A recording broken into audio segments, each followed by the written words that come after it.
Subling gihimo karong adlaw ang bakunahan sa Mandaue City Public Market. Target nini dili lang mga stallholders ug vendors kundi apil ang mga mamalitay aron makadawat ng proteksyon patok sa COVID-19. Ang report ni Nico Serino.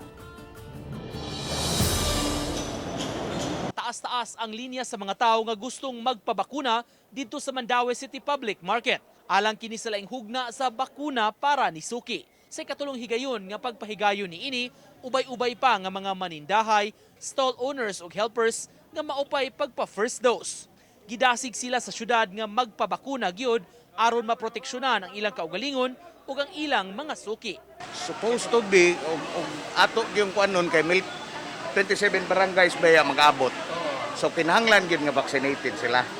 Kay prone sila matakdan or matakdan na kay sila, makatakod sila mga customers. Dunay ubang mga customers sa merkado nga nakadesisyon nga magpabakuna sab ugaling mag-inistrikto na sa palisiya. Sama nini usa ka buntis nga nagpanagana unta apan karon desidido na nga magpa-vaccine. Kinahanglan naman kay di na daw makasulod sa public market, sa mga mall.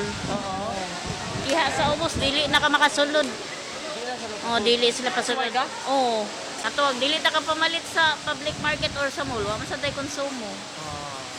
Magot man atong mga baktin. Hinunmatod sa tagduma sa merkado, wala pay kamanduan gikan sa City Hall nga mopatuman sa no vaccine, no entry policy. Hangtod alas 12 kaganihang udto, 237 na ka mga tao ang nabakunahan sa maong dapit. So far wala mi memo nga nadawat ana pero ang face shield o face mask mandatory gito sa una nga karon face mask na lang. Uban ni Godfrey Relien, Nico Sereno, Balitang Bisdak.